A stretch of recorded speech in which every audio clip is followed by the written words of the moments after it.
temps de rayonner l'amour de Jésus et d'aider chacun, vos amis à l'école, vos enseignants, vos voisins, vos collègues au travail, où que vous soyez, là où Jésus, là où Dieu vous a placé, de leur permettre de reconnaître l'amour de Jésus et de vouloir le suivre. Ça, c'est notre travail dans le millénaire de paix et déjà aujourd'hui. Vous comprenez? Alors, est-ce qu'il y a un lien, pour revenir à ta question, est-ce qu'il y a un lien avec l'Église catholique? Il y a un lien dans le sens que un certain nombre d'éléments de notre doctrine sont basés sur les développements de la doctrine de l'Église catholique. Maintenant, il y a des éléments de notre doctrine qui sont différents. Par exemple, l'emphase sur la préparation pour le retour de Jésus. Ça, c'est un exemple. Nous avons les 3 sacrements. Les sacrements, un sacrement, c'est quoi? C'est un acte de Dieu pour nous accorder le salut. Nous avons les 3 sacrements. L'Église catholique voit ça un peu différemment. La conception de la Sainte Seine. Notre compréhension de la Sainte Seine, c'est différent de la nôtre. Il y a certaines différences, mais historiquement, c'est l'Église catholique qui a développé un certain nombre de choses dont nous bénéficions aujourd'hui. Est-ce que ça répond à votre question? Oui.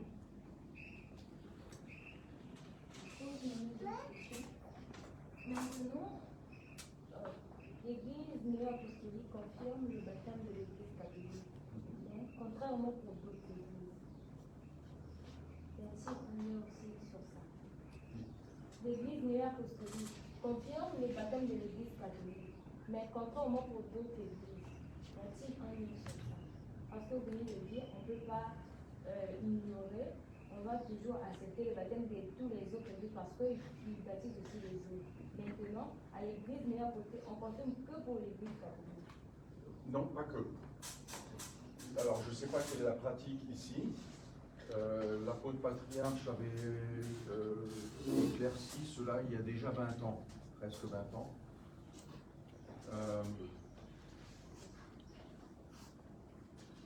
Bien sûr, nous ne pouvons pas juger la sincérité de quelqu'un.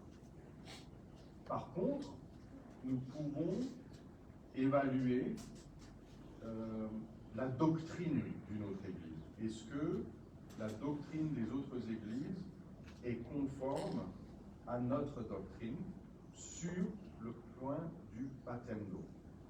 Une fois, le baptême d'eau, c'est je déclare ma foi en Jésus-Christ. Je crois en Jésus.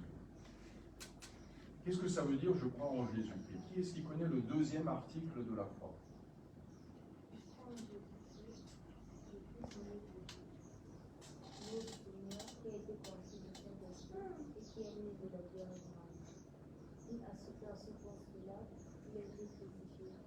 Il est mort, il est enseveli, il est entré dans le séjour du mort. Le 3e jour, il est ressuscité d'entre les morts. Il siège à la droite du Dieu le Père de l'univers.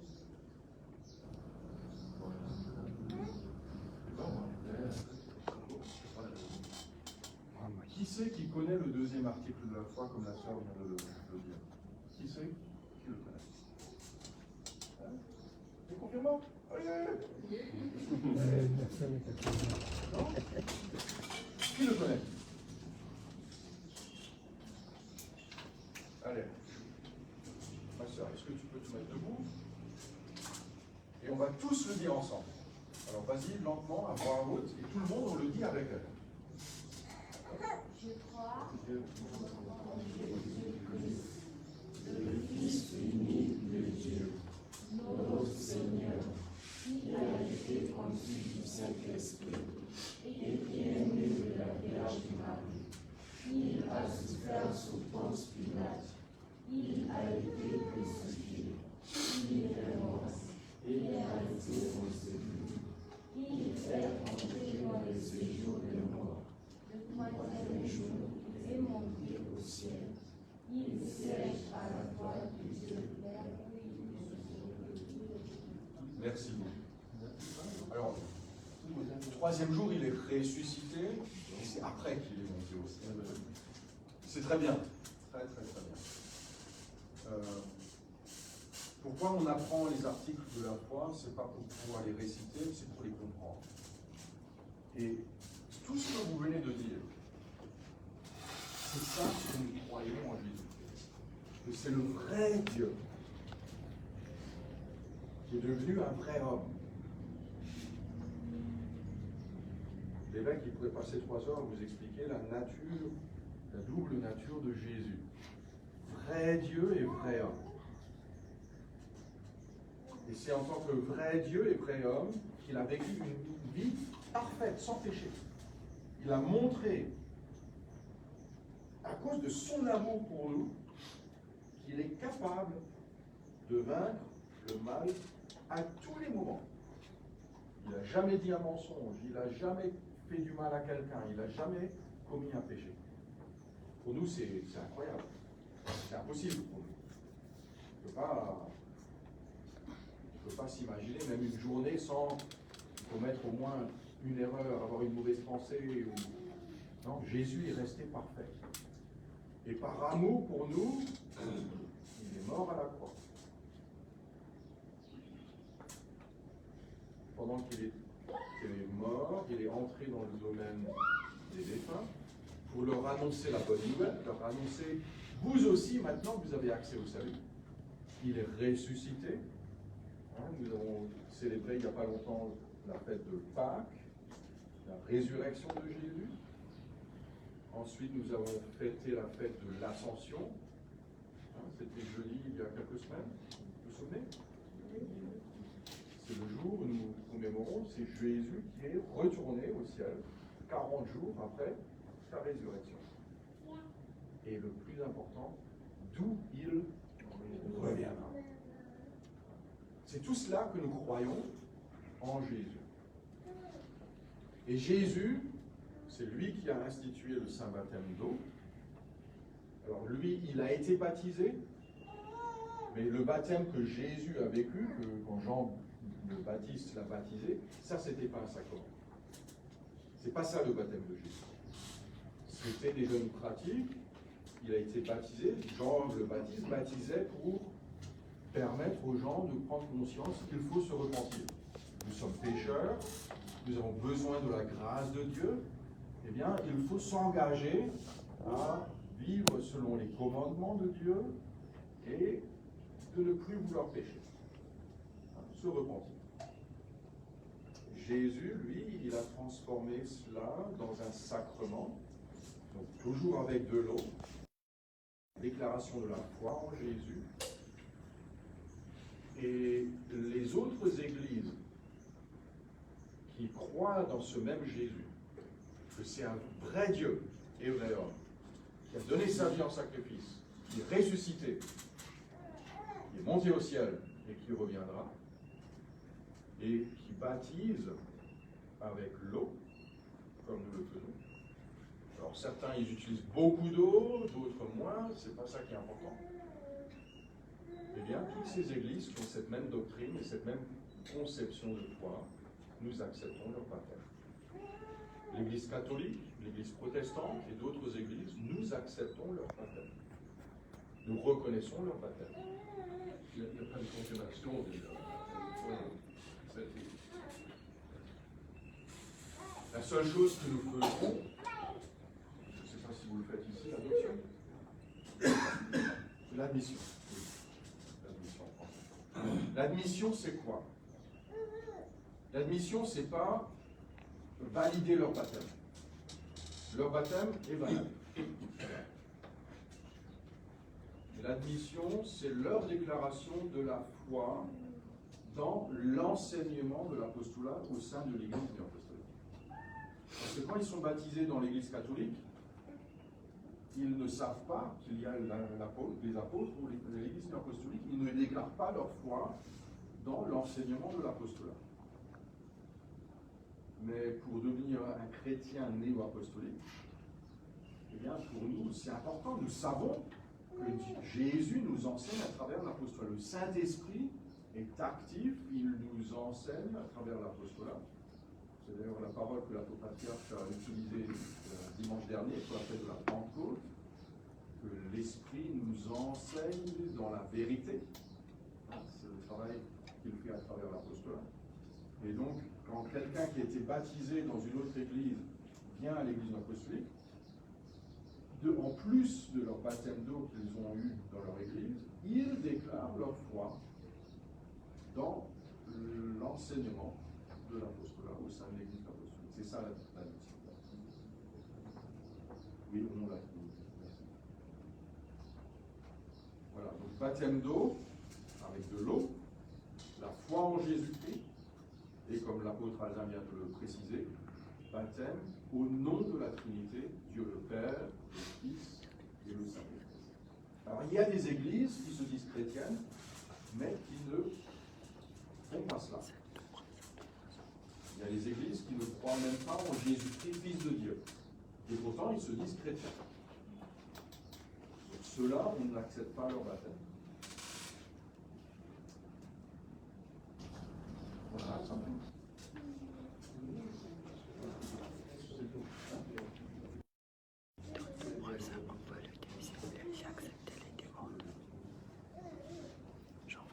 Ça répond à votre question? Oui.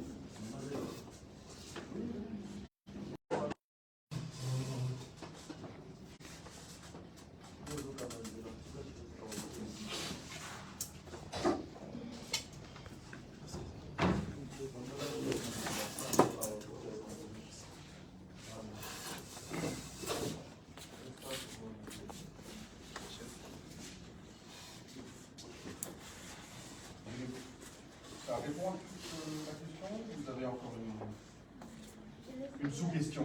Je laisse d'abord la place aux autres.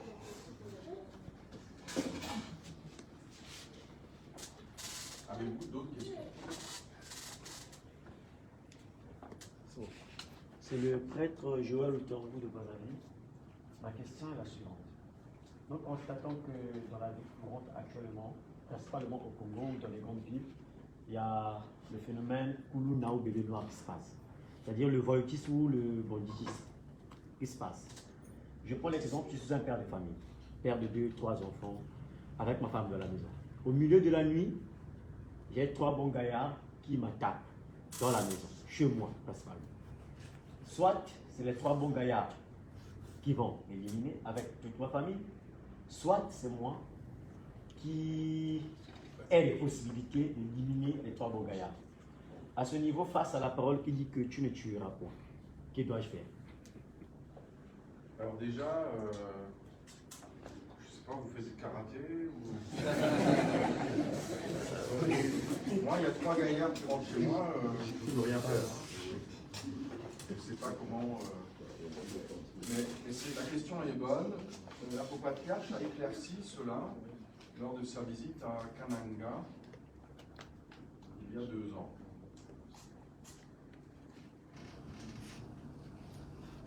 Il avait parlé de... À Kananga, il y a, le trésor connaît très bien, il y a un centre de formation pour l'armée. Et certains avaient posé la question, les journalistes avaient posé la question, oui, mais c'est pas contraire à l'enseignement de l'Évangile? Comment est-ce qu'un pays peut avoir une armée et soutenir une armée? Et là, c'est expliquer ça tout simplement. Si vous revenez au concept, Dieu nous a donné la vie. La vie est un don de Dieu. Nous avons la responsabilité de maintenir notre vie. Et avec cette responsabilité, nous avons la responsabilité de nous défendre si nous sommes attaqués. Et chaque pays a le devoir de, et ce n'est pas contraire à l'Évangile, d'avoir une armée qui défend ton pays. Maintenant, c'est autre chose si tu utilises ton armée pour aller attaquer quelqu'un d'autre. Ça, c'est pas la même chose. Mais se défendre, nous avons le droit de se défendre. Et tout se passe, quelle est la motivation? Le problème, c'est que si quelqu'un m'attaque, je ne sais pas si je vais réagir d'une manière chrétienne. Je vais peut-être vouloir faire du mal en retour. Ça, c'est pas chrétien. Ça, c'est pas très fort malheureux. Mais de se défendre, tu as le droit.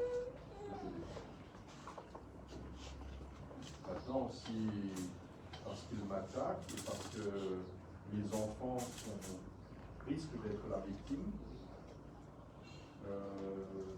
peut-être que je vais aller plus loin.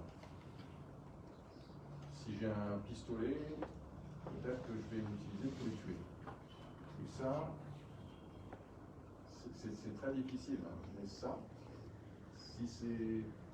si j'ai l'opportunité de me défendre sans tuer quelqu'un, et que je le tue, là j'ai passé une limite. Je n'ai pas conforme à l'enseignement. C'est une question très difficile.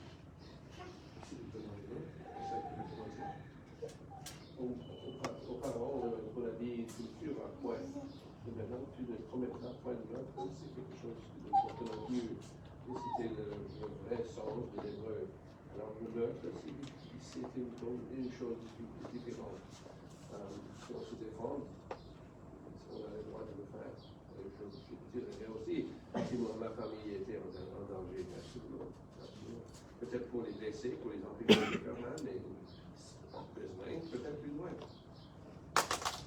J'ai un exemple pour vous. Je suis militaire, je suis lieutenant de l'armée. Tu n'es plus. Maintenant, il est à pause. Donc, j'ai eu une arme qui m'a été donnée officiellement dans mes services. Je suis jeune. Un jour, en 2025, là, à 2h du matin, je suis sorti prier au salon. Pendant que je priais, les gens prenaient un but. Les enfants ont oublié d'ouvrir un chien, le chien qui nous aide à envoyer quand il y a des voleurs. La personne a sauté dans la barrière. Et j'ai fini ma prière. Comme en dormant, on mettait toutes les lumières du dehors. Le temps d'allumer, j'ai vu le gars en train de fuir. Quand la lumière s'est allumée sur lui, j'étais face à un dilemme. Ou aller prendre mon arme et ne rien dire. J'ai tiré sur lui, j'étais dans le droit de le faire. Ou je crie seulement voleur. Et j'ai préféré crier voleur. Quand il a entendu, les exécutifs sont sortis d'un moment, voleur, tout le monde a crié voleur et il s'est échappé. Je n'ai pas fait usage de mon arme pour commettre un meurtre. C'est ce que l'apôtre devait dit. Tu ne dois pas tuer quelqu'un. Quand c'est un meurtre, c'est que tu as la possibilité de faire chasser la personne de chez toi et que tu ne le fais pas, tu te fais le tuer. Ça, c'est au possible.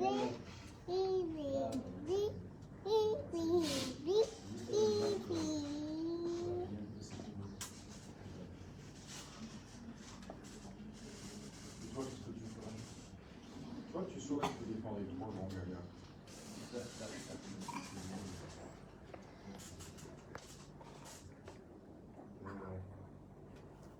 Bon, on prie pour la protection des grands. Mais je suis bien conscient que c'est un risque, pas de problème. C'est une réalité. D'autres questions?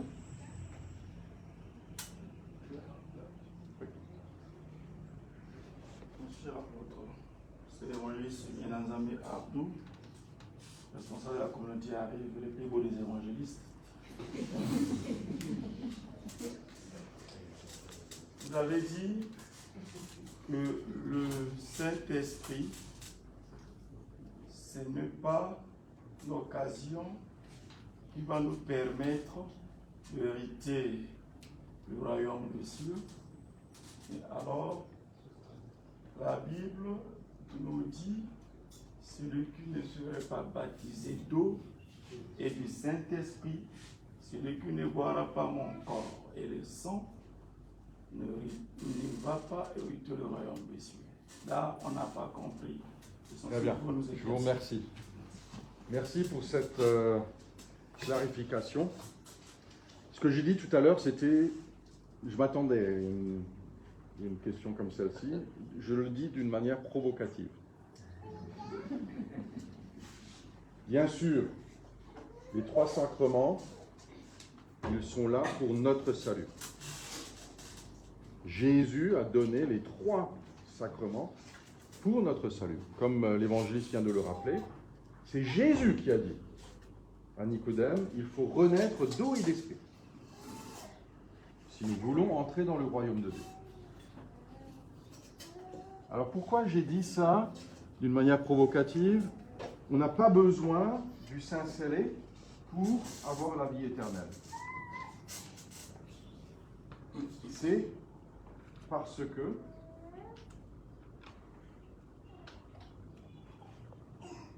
tous ceux qui croiront en Jésus-Christ durant le millénaire de paix et qui seront jugés au jugement dernier et qui seront jugés dignes d'entrer dans la nouvelle création, eh bien, parmi eux, il y aura peut-être des musulmans, il y aura peut-être des catholiques, il y aura des gens de différentes confessions de foi qui aujourd'hui ne sont pas scellés. D'accord? Comment ça se passera dans le millénaire de paix? Est-ce que dans le millénaire de paix, par Jésus, je ne le sais pas. Je ne le sais pas. Ce que Jésus a dit, c'est pour aujourd'hui. Pour vous préparer pour son retour, pour avoir le salut dès son retour, il nous faut les 3 sacrements. Tout à fait. Mais à l'avenir, je ne sais pas. Et c'est ça ce qui est important.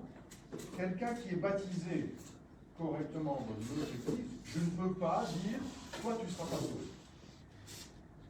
Je n'ai pas ce droit. Si leur foi est sincère, nous acceptons le baptême de leur église, ils pourront être sauvés, mais pas forcément au retour de Jésus. Pour être sauvés au retour de Jésus, il faut le don du Saint-Esprit. Est-ce que ça clarifie votre question? Bien sûr, c'est pour notre salut. Mais c'est pour beaucoup plus que notre salut que nous attendons le retour de Jésus. Jésus nous invite à le servir pour le salut de tous les êtres humains. C'est pour cela qu'il va nous sauver avant les autres. Ce n'est pas pour nous sauver nous, et les autres on les oublie, c'est pour nous donner l'opportunité de le servir. Pour le salut de tous. C'est pour cela que nous sommes mis reçus. Et c'est ça, c'est fondamentalement important. Parce que si nous comprenons cela, on ne vient pas à l'église parce que je veux être sauvé. On vient à l'église parce que je veux être sauvé et je veux sauver les autres. Et si je n'ai pas cette attitude-là, je ne me prépare pas pour le retour de Jésus. Un chrétien né ou apostolique n'est pas quelqu'un qui est égoïste, qui veut seulement son salut. C'est quelqu'un qui est un réel serviteur de Dieu. Pas un serviteur ordonné. Tous, nous sommes serviteurs. Si vous voulez servir Jésus dans le millénaire de paix, parce que vous voulez participer au salut de tous, ça vibre dans votre cœur. C'est comme cela que nous savons, nous serons prêts pour le retour de Jésus. Tant que ça ne m'intéresse pas le salut des autres, je ne peux pas dire que je me prépare pour le retour de Jésus. C'est clair? C'est clair?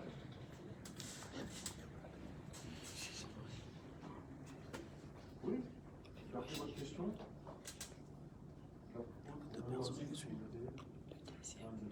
Allez, on se lève. Le deuxième, c'était d'abord pour la d'accepter parce qu'ils avaient il y a des gens qui disent que ça marche pas. Ça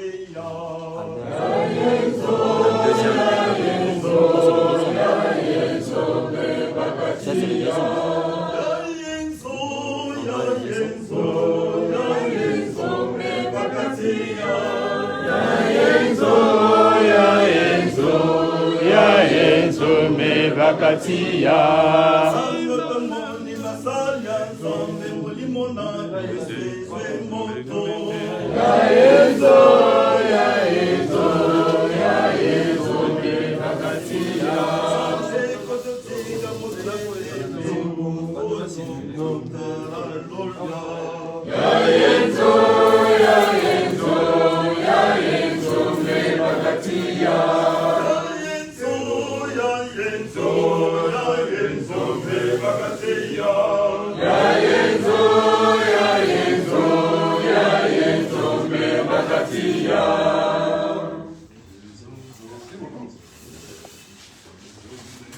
Alors maintenant, avant que vous posiez votre question, moi j'ai une question pour vous.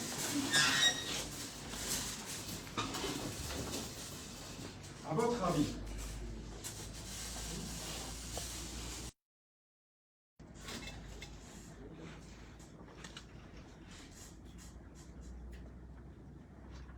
qu'est-ce que vous en pensez?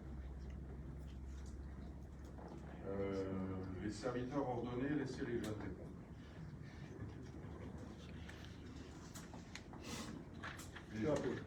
J'aimerais clarifier une chose.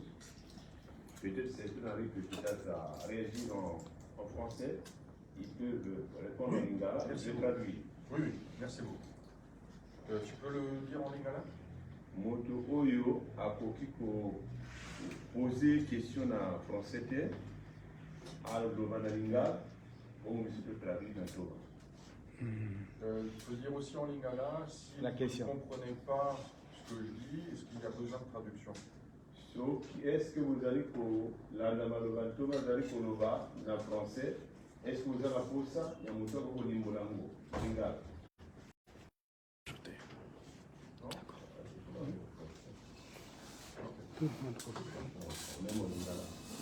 Oui, si vous voulez vous exprimer en lingala, n'hésitez pas. Alors pourquoi Dieu nous a créés? À votre avis? Oui. Pardon? Pour qu'on le glorifie. Absolument. Absolument. Et de revenir d'avoir la nouvelle création. Les apôtres qui étaient là en 2019 à Bangui, l'apôtre patriarche nous l'avait dit au conseil. De la nouvelle création, nous aurons tous les êtres humains, un seul travail à faire. C'est glorifier Dieu tous les jours. Et Dieu est tellement grand. Imaginez, Dieu est tellement grand, tellement incroyable, que tous les jours, et après 1 million d'années, le seul désir, c'est de le glorifier. Et ça, en toute éternité. Absolument. Une autre raison, pourquoi Dieu nous a créés.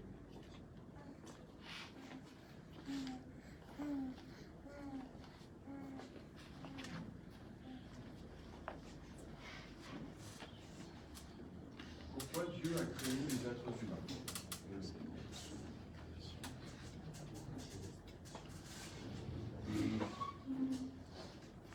N'ayez pas peur, c'est sûr.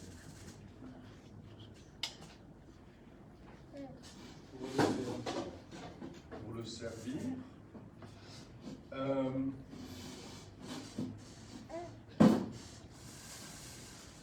Oui et non.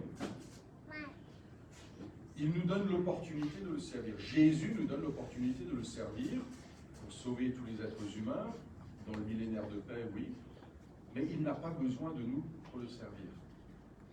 En fait, Dieu aurait très bien pu décider autrement, que nous n'ayons pas besoin de le servir, et que lui, il fasse le travail lui-même, lui, il le ferait parfaitement.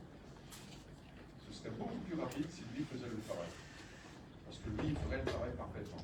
Mais non, il a décidé de nous donner l'opportunité de le servir. Malgré nos imperfections, ça prend plus longtemps, c'est plus compliqué. Mais par amour pour nous, oui, il nous donne l'opportunité de le servir. Pour quelle autre raison il nous a créés? Qu'en pensez-vous? Oui. Après la création, quand Dieu a fini de faire tout ce que nous voyons, quand il a fini de créer la terre, le ciel, les animaux, les arbres, il a fini de remplir toute la terre, il a jugé que tout ce qu'il avait fait était bon, et il a pensé de créer un être humain pour pouvoir contrôler, gérer tout ce qu'il avait fait. D'accord. Alors effectivement, il a donné la mission à Adam et Ève, aux premiers êtres humains, de travailler, de gérer, de maintenir la création. Il nous a créés pour travailler.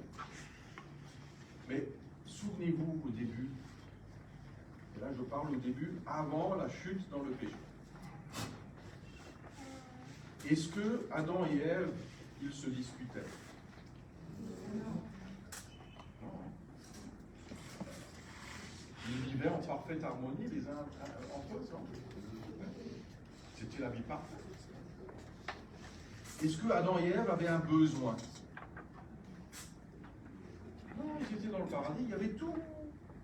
Ils n'avaient besoin de rien, tout. Dieu, tu leur as tout donné.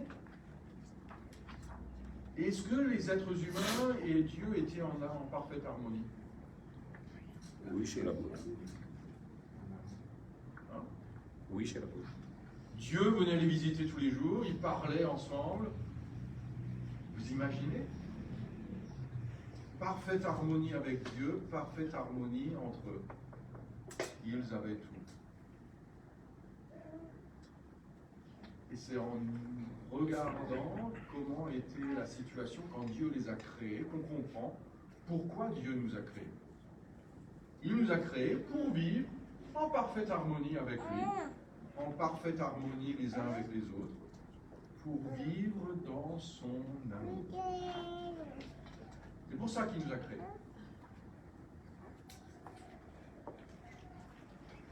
Maintenant, la Bible nous enseigne comment Dieu nous a créés. Qu'est-ce que dit la Bible à ce sujet? Il nous a créés comment? À son image. Qu'est-ce que ça veut dire? Il nous a créés à son image. Les confirmants, vous avez reçu le catéchisme hier. Il y a tout un chapitre là-dessus. Ceux qui n'ont pas reçu le livre, et vous avez les téléphones, vous avez le catéchisme sur le téléphone? Très bien. Il y a un chapitre excellent sur Dieu a créé l'être humain à son image.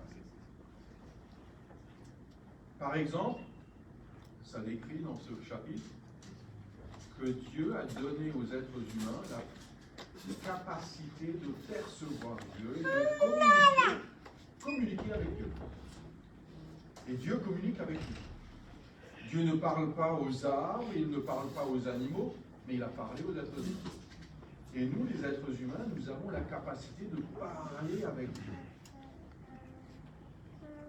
Il y a d'autres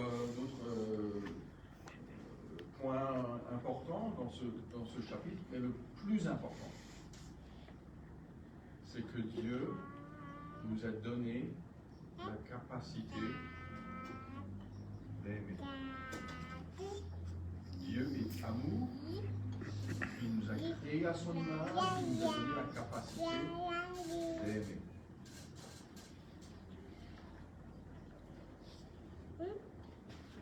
Alors Dieu, je l'ai dit tout à l'heure, l'évêque il pourrait vous enseigner, ah non j'ai parlé de la dualité, il pourrait aussi passer 3 heures à vous enseigner la Trinité divine. Qu'est-ce que c'est la Trinité divine? Je vais faire très simple. On dit que Dieu est amour.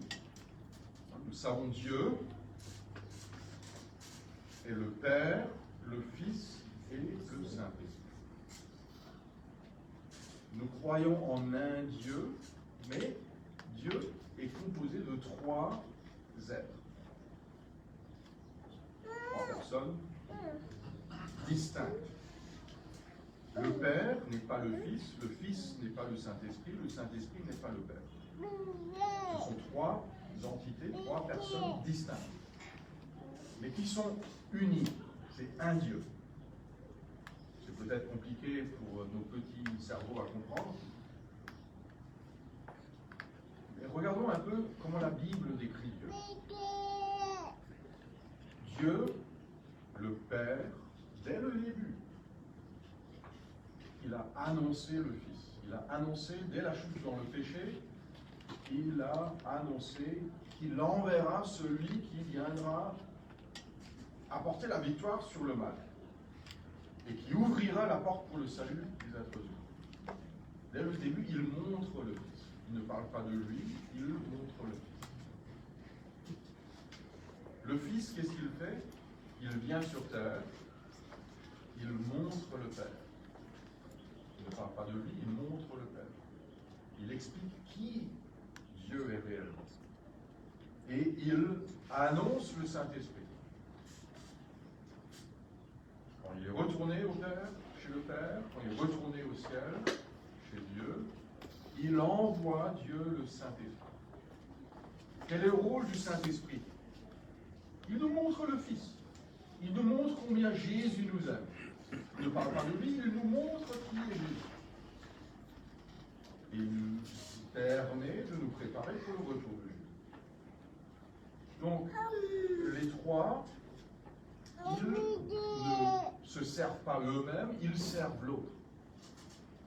Ça, c'est un premier aspect. Un deuxième aspect, ils sont toujours d'accord.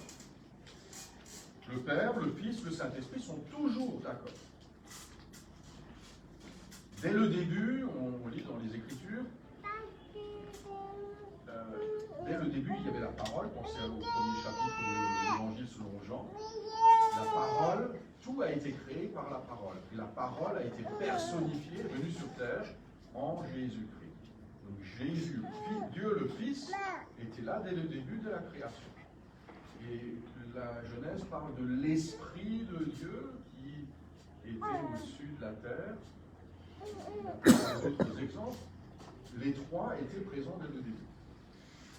En fait, nous avons cette conception qui est conforme également à la conception catholique, pour revenir à votre question tout à l'heure. Dieu le Père, Dieu le Fils et Dieu le Saint-Esprit sont égaux. On a un peu dans notre esprit cette image, le Père est là, le Fils est là. Parce que nous connaissons, quand Jésus était sur terre, Jésus, il parlait du Père, il était soumis à la volonté du Père. On a l'impression, le Père c'est le chef, et le Fils, il est soumis au Père. Et ça c'est vrai pour Jésus, vrai homme. En tant qu'homme, il nous montre quelle relation avoir avec le Père et comment vouloir toujours faire confiance à Dieu et vouloir faire sa volonté. Mais Dieu le Fils, vrai Dieu, n'est pas soumis au Père, il est égal au Père.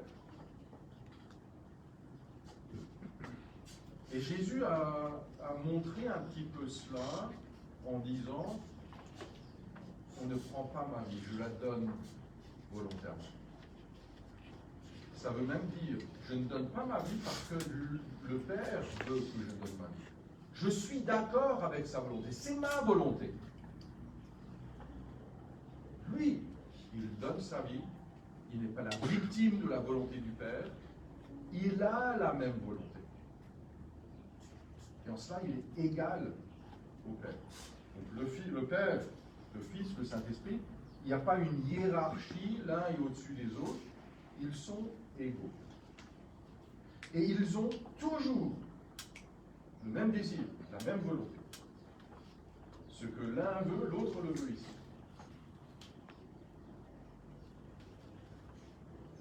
Imaginez le papa, la maman, toujours d'accord.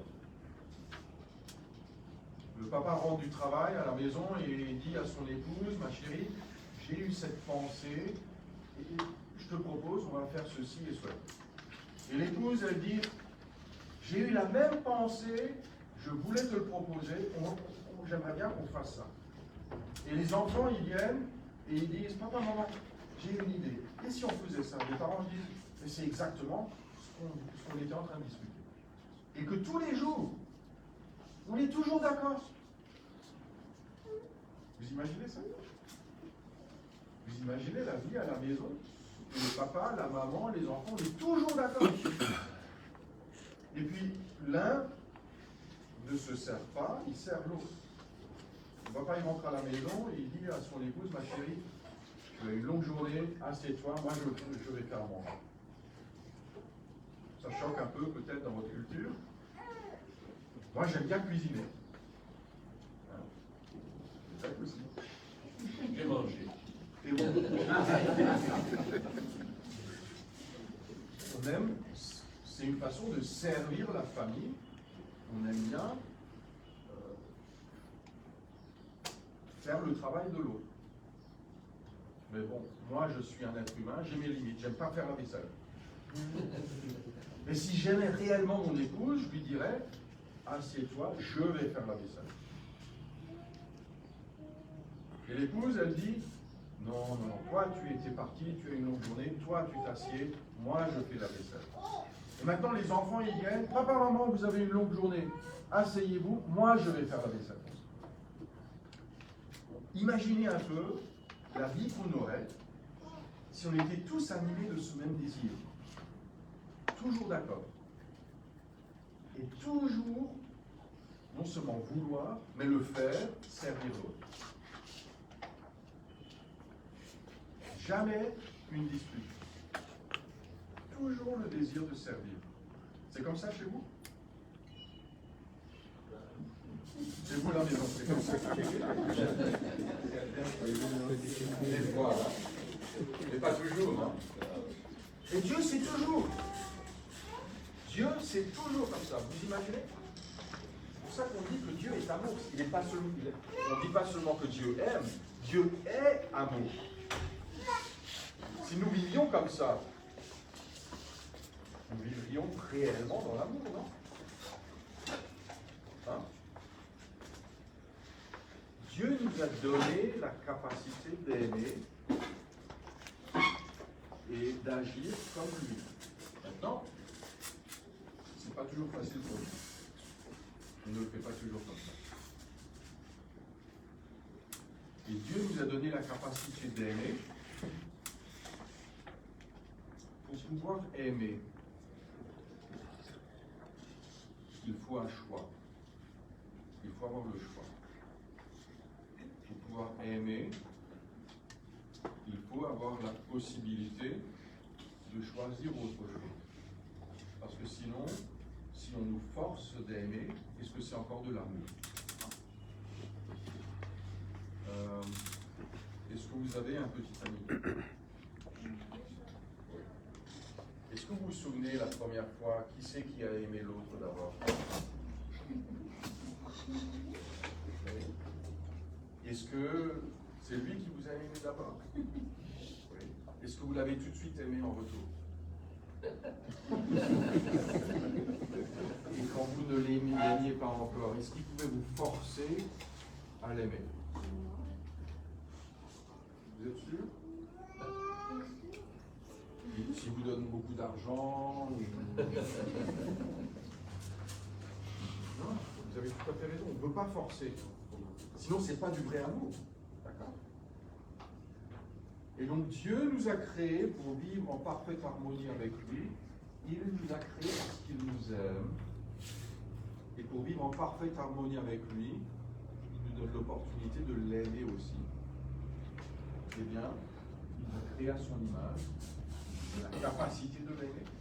Et pour pouvoir l'aimer, il nous a donné le choix. Il ne force pas de l'aimer, il nous donne l'opportunité de décider. Voilà, je reconnais Dieu. Je reconnais qu'il m'aime. Tout ce qu'il fait pour moi, c'est par amour. Maintenant, il faut que je décide, est-ce que je l'aime aussi? Et jusqu'au moment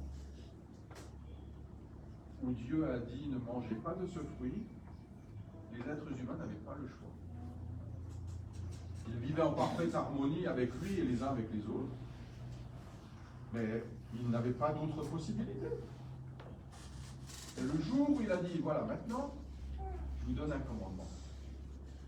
Vous pouvez manger de tout, mais pas du fruit de cet arbre. Maintenant, ils avaient le choix.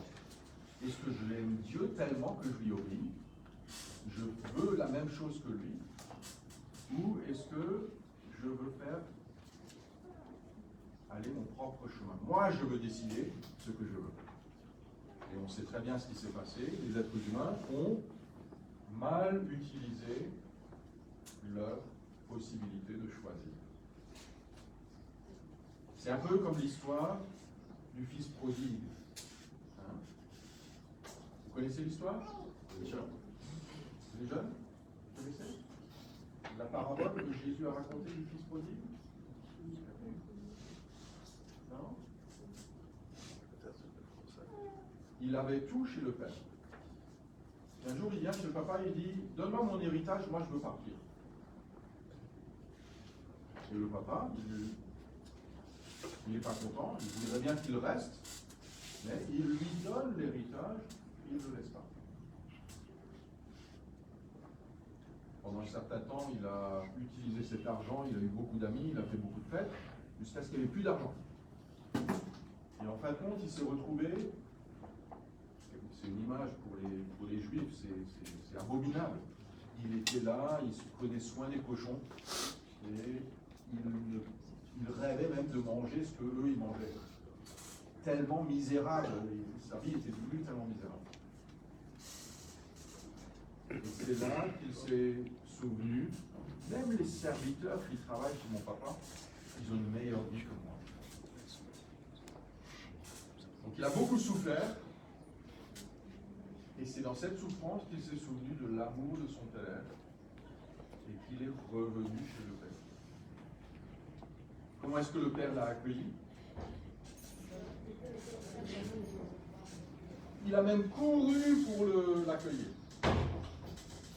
Il n'a pas fait un seul reproche. Il est allé, il a couru pour l'accueillir et lui montrer son amour. Est-ce que, quand le fils est parti, c'est le papa qui l'a chassé de la maison? C'est lui qui est parti. Est-ce que quand il était dans la souffrance, c'était la punition du papa? C'était la conséquence de sa décision. Et quand il est revenu, le papa l'a accueilli. Il lui a dit, je veux simplement être un serviteur dans ta maison. Qu'est-ce que le papa il a fait? Il l'a rétabli comme son fils. Et là, Jésus nous donne cette belle image. Les êtres humains, vous avez désobéi. Vous vouliez faire votre propre volonté, vous êtes partis. La Bible dit que Dieu nous a chassés du paradis, mais Jésus, c'est Dieu le Fils qui est venu sur terre pour nous dire, vous avez cette mauvaise conception, vous pensez que Dieu est strict, Dieu vous punit. Et moi je vais vous dire, Dieu vous aime. Dieu ne veut qu'une chose, c'est que vous soyez avec lui, en parfaite harmonie avec lui. Et quand vous reviendrez, quand vous aurez compris que Dieu ne veut que Dieu vous aime, il ne veut que votre bien, et que vous reviendrez vers lui, vous vivrez, Dieu vous accueille, il va courir vers vous pour vous embrasser. Et plus on comprend l'amour de Dieu, plus on peut être avec lui.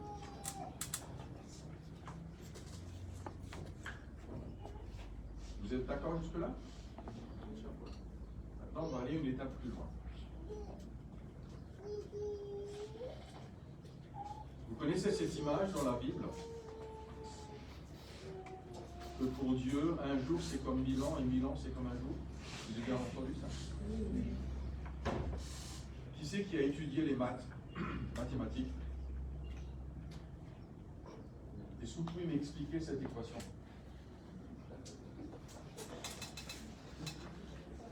On ne peut pas, hein? Mathématiquement, ça fait aucun sens. Non, c'est simplement une image. Qu'est-ce que veut dire cette image?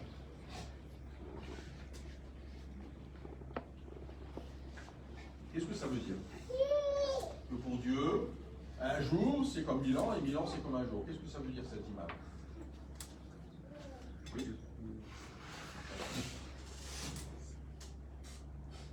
Je vais tenter de l'expliquer selon mon cher apôtre. Pour Dieu, un jour c'est comme 1000 ans 1000 ans, c'est comme un jour. Si nous prenons concernant la foi, servir Dieu ou mériter le royaume des cieux ne demande pas adhérer soit à l'église il y a longtemps, ou parce que, vous veuillez m'excuser de prendre cet exemple du champ de vigne, l'exemple qu'on prend souvent. Il y a ceux qui ont travaillé du matin. Maintenant, quand le propriétaire du champ a compris que le travail ne finissait pas, il fallait ajouter encore d'autres l'après-midi, et il a ajouté encore d'autres presque à la finition du travail. Mais à la fin, il y a ceux qui ont dit, moi, comme si je commençais le matin, j'aurais plus de salaire que ceux qui ont venu derrière moi. Mais à la grande surprise, il les a payés tous avec le même montant. Maintenant, je vais venir par où 1000 ans, c'est comme un jour. Donc, concernant Dieu, il n'y a pas qu'il faut qu'il y ait 20 ans, soit pour qu'il te bénisse, ou peut-être il faut qu'il ait 10 ans pour qu'il te bénisse. Donc, pour Dieu, si il décide de te bénir aujourd'hui, ou soit que Jésus-Christ revient aujourd'hui, si la personne qui confesse sa foi en Jésus-Christ, même juste aujourd'hui, il hérite devant Jésus. Selon ma compréhension aussi. Ça, c'est la grâce de Dieu.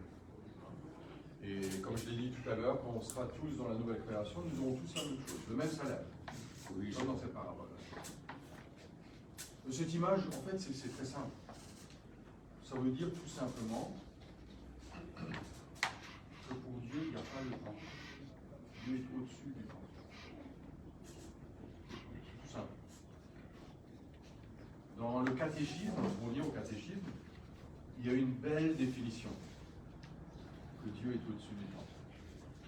On y lit, pour Dieu, le passé, le présent et l'avenir sont dévoilés devant lui comme le présent.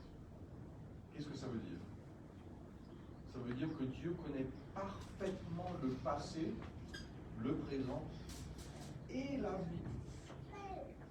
Nous, ce qu'on a fait il y a 2 ans, bon, il y a certaines choses, on se souvient, mais on ne se souvient pas de tout. On sait le présent, on est là. On connaît assez bien le présent, je ne sais pas ce que vous pensez, mais je sais qu'on est là, on a une conversation, je sais un petit peu ce qui se passe. Et l'avenir, j'ai aucune idée. Bon, j'ai un programme, je sais où je serai le dernier dimanche de ce mois, mais comment ça va se passer, qui je vais rencontrer, je ne le sais pas. Et pour Dieu, il connaît parfaitement le présent. Il sait ce que chacun pense. Il sait où sont vos parents, vos frères et sœurs. Il sait où sont mes enfants. Il sait tout parfaitement. Et de la même manière, il connaît le passé parfaitement. Lui, n'oublie pas. Il connaît parfaitement le passé. Et de la même manière, il connaît parfaitement l'avenir. L'avenir est déjà dévoilé devant lui, parfaitement comme le présent. C'est ça ce que veut dire cette image. Dieu est au-dessus du temps. Il n'est pas limité par le temps comme nous. Il connaît déjà l'avenir. Pour lui, lorsque nous serons à l'avenir dans le retour de Jésus, lui nous voit déjà. Lorsque nous serons au millénaire de paix ou dans la nouvelle création, il voit déjà, il est déjà là. C'est déjà une réalité pour lui. Ce n'est pas un secret. Lui le sait déjà. Nous mesurons le temps comment? Qu'est-ce qui se passe pendant une journée, 24 heures? Comment est-ce qu'on mesure 24 heures?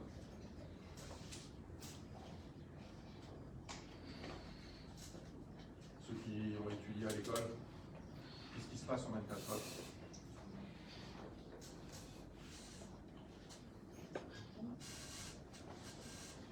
Vous savez ce qu'a fait la Terre en 24 heures? Elle tourne autour d'elle-même. D'accord, une rotation. Qu'est-ce qui se passe en 1 an? Le temps de révolution. La révolution.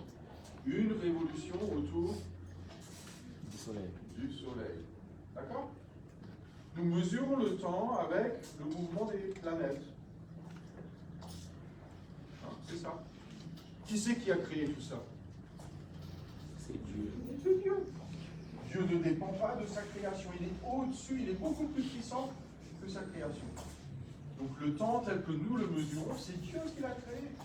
Lui ne dépend pas du temps. Donc ça, il faut bien le retenir, que Dieu connaît parfaitement le passé, le présent et l'avenir. Qu'est-ce que ça veut dire? Dieu nous a créés pour vivre en parfaite harmonie avec lui et les uns les autres. Mais quand il nous a créés,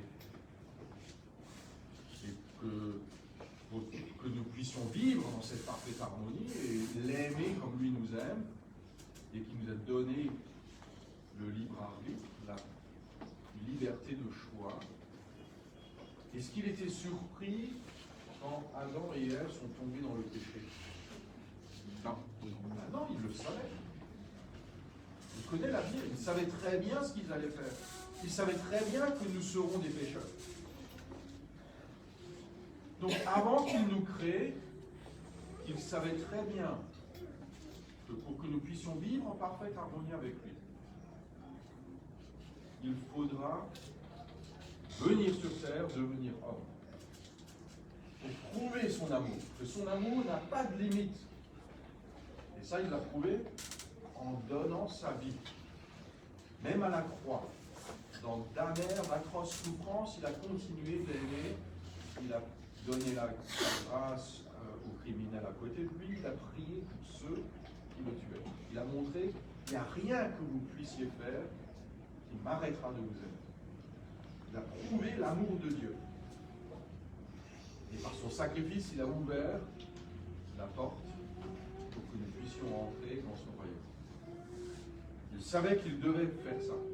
Il savait, il avait déjà choisi ceux qui seront d'abord transformés, devenir comme lui, pour aimer parfaitement, pour l'aider à sauver tous les êtres humains dans le millénaire de paix. Il savait qu'il fallait ce plan de salut. Il avait déjà choisi de nous donner l'opportunité de le servir pour qu'après le jugement dernier, il doit créer une nouvelle terre, des nouveaux cieux, pour que enfin, à ce moment-là, nous puissions vivre en parfaite harmonie avec lui et les uns les autres. Avant de nous créer, il savait qu'il devait faire tout cela. Il avait déjà choisi de faire tout cela. Et Dieu nous aime tellement qu'il nous a quand même créés.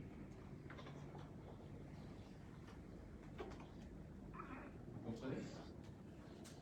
Combien l'amour de Dieu est grand, et combien il a envie que d'une chose, que nous soyons en parfaite harmonie avec lui et les uns les autres. Et c'est ça que nous vivrons. Nous serons transformés quand Jésus revient. Nous serons capables d'aimer parfaitement comme Jésus nous aime. Et tous les autres êtres humains qui choisiront d'être avec Jésus recevront la même chose après le jugement dernier. Et donc, dans la nouvelle création, nous vivrons tous en parfaite harmonie. Vous comprenez? Oui? Une question à ce sujet. Oui. C'est beaucoup, cher apôtre. En fait, je voulais poser une question même pas à ce sujet-là. Je ne sais pas si c'est... Okay, alors attendez juste une minute. Est-ce que ce que je viens d'expliquer, c'est clair? Ou est-ce qu'il y a besoin d'une clarification?